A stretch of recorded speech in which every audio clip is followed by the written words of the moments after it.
Hello, I'm Maria Titizian. And I'm Rubina Margosian, and this is the Week in Review. Every week, we bring you the stories shaping Armenia and the region. From politics and policy to social issues and conflict, we break down the news and what it means for you. This week in the news, Armenia and the EU adopt a new strategic agenda. Church-state tensions continue to escalate as 10 bishops call for the Catholicos' resignation, and government releases key OSCE Minsk Group documents from past Nagorno-Karabakh negotiations. These stories and more in our weekly roundup of the news.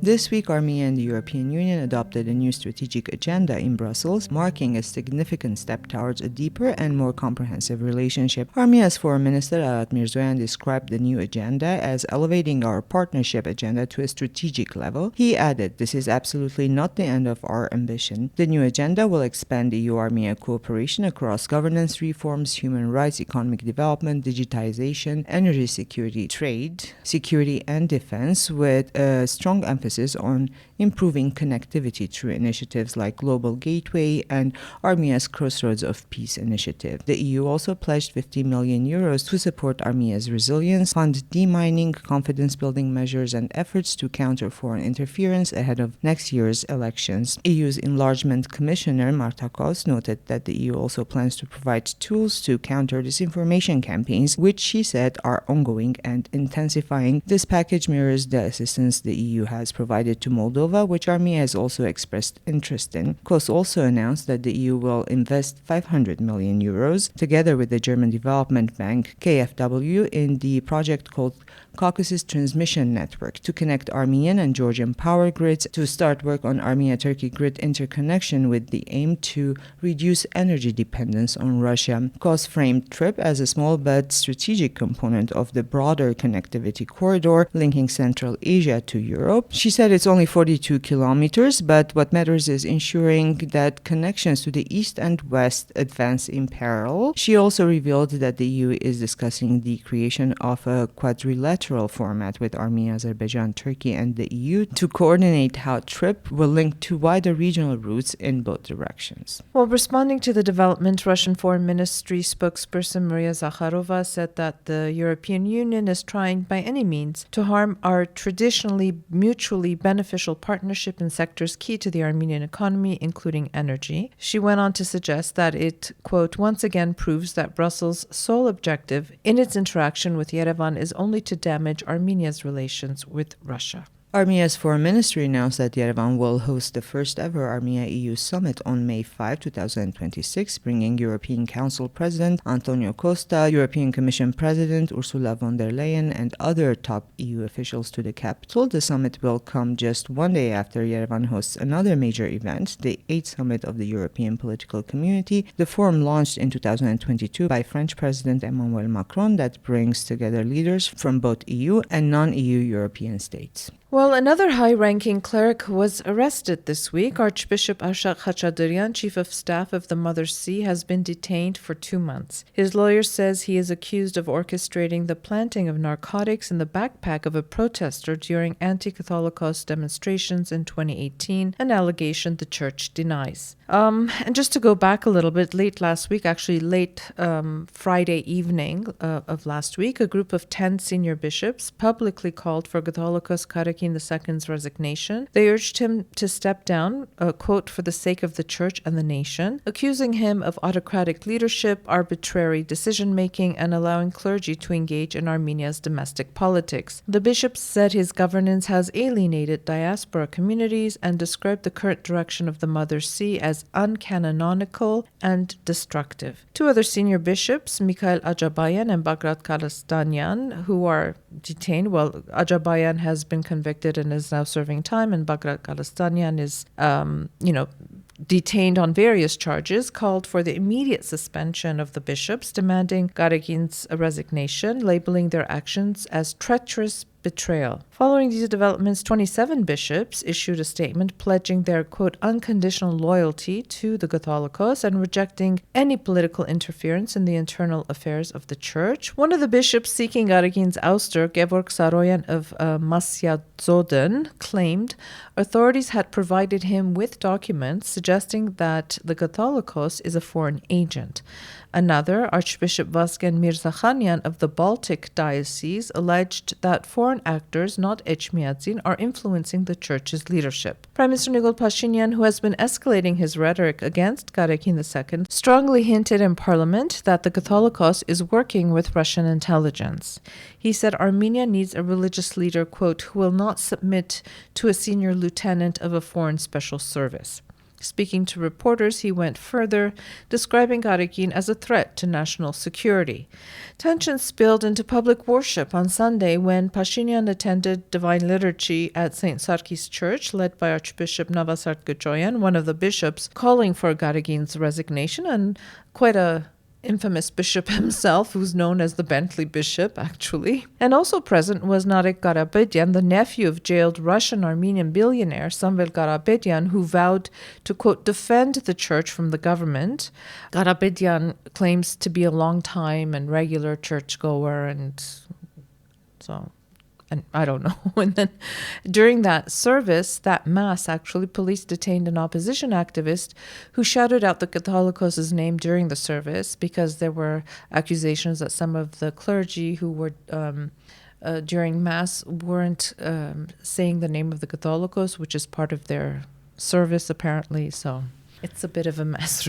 Yes, and the church itself has become, not the church in general, like during liturgy, the whole of the church has become a place where, there's like political confrontation now physically at this point. And this week, the Armenian government released portions of documents presented to Armenia and Azerbaijan by the OSCE Minsk Group over the course of the Nagorno-Karabakh negotiations. The move came just one day after the OSCE formally dissolved the Minsk Group. According to the government, the declassified materials outline the evolution of the negotiation process up to 2020 and include both internal documents and publicly available records. Among them are the Minsk Group's 2016 proposal, a 2019 document, much talked about documents, their Sargsyan's 2018 parliamentary statements, the Krakow draft, Sargsyan's letter to Vladimir Putin, and Russian proposals from 2014 until 2015. The package also features earlier frameworks such as the 2011 Kazan proposals, the 2007 Madrid principles, OSCE summit statements from Lisbon and Budapest, and the Megri-Karabakh territorial exchange concept, as well as the UN Security Council resolutions. The release has sparked controversy, particularly over the absence of the Key West proposal. It is widely believed the sides came close to an agreement in Key West, but Haydar Aliyev ultimately walked back, saying the Azerbaijani public would not accept it. During a parliamentary Q&A, Prime Minister Nikol Pashinyan said the government does not have the Key West document. It was never a full negotiating text, but rather a conspiracy tied to the political turmoil after the October 27 assassinations. However, some people have claimed that they've read the document or they've seen something similar to a document. Well, the 2019 document has also become a political flashpoint. The opposition argues it was a viable proposal that Pashinyan rejected. The Prime Minister says it was only a summary of the process up to his arrival in office, a summary he personally requested from the co-chairs of the OSCE Minsk Group. Deputy Parliament Speaker Ruben Rubinyan added that Armenia never issued an official response because it was still evaluating the material, insisting no 2019 proposal existed or was declined. Commenting on the release of the negotiations documents, Maria Zakharova noted that Yerevan disregarded ethical norms by disclosing working materials of the OSCE co-chairs and correspondence between heads of state without proper coordination with interested parties. She also criticized Pashinyan's past and recent claims regarding the process and Moscow's role and approach. She accused Pashinyan of effectively interrupting substantive dialogue. She suggested that these documents show that opportunities existed and they were missed, not because of Russia, she asserted. Pashinyan first announced plans to release the documents in early November after former presidents Robert Kocharian and Serge Sargsyan again accused him of provoking the 2020 Artsakh war and bearing responsibility for Armenia's defeat.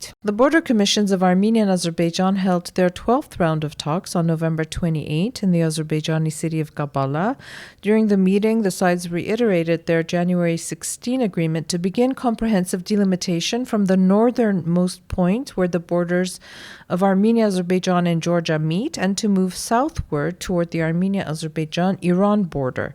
Armenia's Deputy Prime Minister Meher Grigoryan and his Azerbaijani counterpart Shahin Mustafayev also held separate discussions on issues of mutual interest.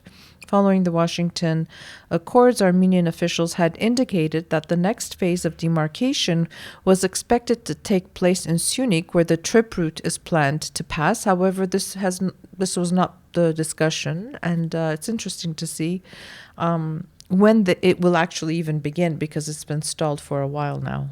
Elchin Amirbayov, the Azerbaijani president's special representative for special assignments, said Azerbaijan expects to sign a peace agreement with Armenia in 2026. Meanwhile, speaking at the 32nd OSCE Ministerial Council meeting in Vienna, Azerbaijan's Foreign Minister Ceyhun Bayramov stated that Armenia and Azerbaijan are now in the most peaceful and stable phase of their bilateral relations. So we can assume that more demarcation and delimitation will happen before this. We'll see. Well, Armenian and Turkish delegations also met on November 28 at the Akhurik-Akyaka border crossing and in Gyumri as part of ongoing normalization process between the two countries. During the meeting, the sides held a second round of technical discussions on the restoration and future operation of the Gyumri-Kars railway. The following day, Armenia's economy minister, Gevorg Baboyan, met with Turkey's Minister of Agriculture and Forestry, Ibrahim Yumaklı, in Istanbul. The ministers discussed prospects for reopening the rail link and broader economic, logistical, and trade opportunities that could emerge through the TRIP program. Talks also focused on market diversification, the development of new logistical routes, and expanding areas of mutual economic interest. Cooperation in agriculture was discussed as well, including agricultural insurance, protection against hail damage, and joint efforts to combat animal diseases. Meanwhile, following the adoption of the EU-Armenia Strategic Agenda, EU Enlargement Commissioner Marta Kos announced that Brussels and Ankara will intensify their efforts to support a peace agreement between Armenia and Azerbaijan. She stressed that Turkey is a key partner for stability in the Caucasus, as well as in the Mediterranean and the Black Sea regions. Well, Bloomberg reported this week, citing sources, quote, familiar with the matter, that Turkey is considering reopening its land border with Armenia within the next 6 months. According to the report, while Ankara may open the border ahead of next year's parliamentary elections in Armenia, it would appoint an ambassador to Yerevan only after Armenia and Azerbaijan finalize a peace agreement. Turkish Foreign Minister Hakan Fidan last month said that Turkey will not fully resume relations without a final Armenia-Azerbaijan peace deal, arguing that doing so beforehand would remove Armenia's main incentive to sign the agreement. And in defense news, the Armenian government will continue its 3-year contracting policy to strengthen the domestic military-industrial sector, allocating more than 150 billion drams. This is about $387 million for 2026-2028. The Minister of High-Tech Industry, Mekhitar Hayrabetyan, said the Defense Ministry has already begun discussions with 30 companies on new 3-year contracts. The UK has appointed its first resident defense attaché to Armenia, a move the British Embassy called a historic milestone that underscores deepening defense and security cooperation with Armenia. Armenia appointed its own defense attaché to London in late November. The embassy said this step reflects the UK's long-term commitment to Armenia's security and sovereignty. UK Minister of State for Defense Lord Vernon Coker visited Yerevan for the occasion and met with Defense Minister Suren Papikyan to discuss bilateral defense ties. Meanwhile, Minister Papikyan has wrapped up a series of high-level meetings in Egypt during a working visit that coincided with the EDEX 2025 International Defense exhibition. The Armenian delegation, including Aram Jivanyan, head of the Ministry of Defense's Military Industrial Committee, toured the exhibition, reviewed military equipment, and met with participating companies and organizations. Papikian also held talks with Egypt's defense minister and the state minister for military production to explore opportunities for military technical cooperation. And in local news, a new criminal case has been opened against Major General Grigory Khachadurov, the former commander of Armenia's 3rd Army Corps. He is now charged with bribery, wartime insubordination, and abuse of power. Law enforcement authorities have placed him on an interstate wanted list. Khachadurov is reportedly abroad on business. Khachadurov is the son of former CSTO Secretary General Yuri Khachadurov, who is also a defendant in a separate case involving former Defense Minister Seyran Ohanyan. Prosecutors say Ohanyan sold Ministry of Defense property far below market value, transferring it to Khachadurov for just 4 million dirhams, which is about the equivalent of $10,500. And more than 2 years after the forced displacement of Artsakh Armenians, only a fraction have applied for Armenian citizenship, and many have left the country altogether. The Ministry of Internal Affairs says 23,122 former Artsakh residents have applied for Armenian citizenship and 15,819 have received it. Citizenship is required to access the state's housing assistance program. So far, 3,323 families, 13,308 people have been issued housing support certificates. At the same time, the National Security Service reports that 15,647 displaced individuals have left Armenia. The total number of people forcibly displaced from Nagorno-Karabakh remains uncertain. The Ministry of Internal Affairs says almost 112,000 have received temporary protection certificates, while the Migration and Citizenship Service estimates the displaced population at around 150,000. The Armenian parliament has adopted a new law on cybersecurity along with a broader legislative package aimed at overhauling the country's digital governance framework. 85 MPs voted in favor, none opposed, and 9 abstained. High-Tech Minister Mekhitar Hayrabedian said the reforms establish a new digital architecture built on secure data repositories and stronger data management standards aimed at reducing cyber attack risks and safeguarding critical information infrastructure. The package also creates an Autonomous Information Systems Regulation Commission, which will coordinate cybersecurity across the public sector, implement government policy, and support the private sector in responding to cyber incidents. Mkhitaryan stressed that the law marks only the first step. Nearly 30 secondary legal acts must still be adopted before the system becomes fully operational. The government says the reforms lay the groundwork for improving cybersecurity across vital sectors, including energy, manufacturing, transport, healthcare, and finance. And as always, we'll talk about the articles that we published this week, starting with Sheila Pailand's A la Victoire. So reflecting on democracy, dissent, and the dangers of entrenched power, she talks about jailed Rwandan opposition leader Victoire Ingabire Umuhoza, I hope I said the name right, with growing concerns in Armenia, urging vigilance against the erosion of hard-won democratic space. And another article, Maria, you'll be looking forward to publish. Yes. It's called Who Am I to Tell Your Story by Eric Nazarian. Yes. Filmmaker Eric Nazarian challenges the cultural gatekeeping that dictates who is allowed to tell certain stories. Drawing on a life shaped by multi-ethnic Los Angeles, he makes a powerful case for cross-cultural storytelling as resistance, empathy, and as a reminder that art transcends borders. Yeah, I'm really pleased that Eric's byline is on EVN Report. I think he's a fantastic writer and a great filmmaker, obviously. And we have a News Watch piece. We do those whenever there's some important news. It's called EU and Armenia Unveil Strategic Agenda, which we talked about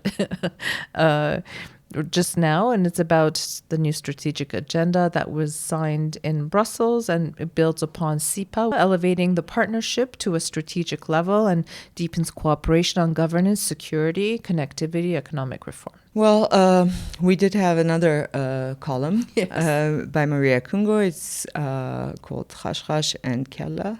I know. She explores Armenia's most unconventional dishes. And she views every meal as a cultural inquiry. Yeah, It's she's very crazy Maria a little Congoyes bit. style, blending humor, discomfort, and discovery. She explains how food rituals reveal identity and the intimate logic of a place. Yeah, I don't eat hash or kella, neither do you. But We I can wrote read her- about it. We can read about it. I told her, I said, you're my hero because I won't eat those foods, but she did. The next one is by another column by Christopher Atamian. They all sort of happen on the same week. It's about Tsolak Topjian, art as an antidote to an unstable world. And I didn't see the exhibition myself, but you did, obviously, Rup. And I know that he's extremely talented, and I'm really sorry I missed it because the work that he produces is really quite unique. He's born in Gyumri. He now is based in Berlin. His latest exhibition traced how abstraction, labor, and quiet variation can become tools for steadiness and subtle resistance in a world marked by upheaval. Well, he's a longtime friend of mine, and there's no nepotism here about Sure us there writing is. him because he really deserves it, and I'm very proud to see that he's doing well. It was his first exhibition in Armenia. Yeah. And there's like a little anecdote. It was during the war, and I was following our Google Analytics, and at the time he was in Brazil. And there was one point lit up from Brazil. I was reading EVN, and I'm like, who could it be? Could it be Tsolak? I'm like, Tsolak, is that you? Are you reading EVN Report? He said yes. He said yes. It's interesting, his concept of time that he talked about in the podcast as well with Vegan. He says he needs to protract, make time longer, and that's why he chose this technique to kind of be able to think about things, to ponder upon things. And it's embroidery that's also very interesting, coming from a male Armenian from Gyumri. Well, last but not least, something we don't quite often publish, or rarely ever, a Q&A. The Armenians of Jerusalem, Occupied Minority, that's the title, by Arno Khalgatyan. It's an in-depth Q&A with Dr. Petros Matosyan that examines the past and present of Jerusalem's Armenian community, one of the world's oldest continually inhabited Armenian centers, exploring its history, struggles under the shifting regimes, rising pressures from settlers, and the existential threats posed by the Cow's Garden land dispute. Yeah, it's a fascinating piece, actually, really interesting. And Arno, again, a first-time writer for EVN Report, so happy to see his byline here as well. And that's the kind of week we've had here in Armenia. Thank you for listening. Have a safe and peaceful weekend, and we'll be back again next week.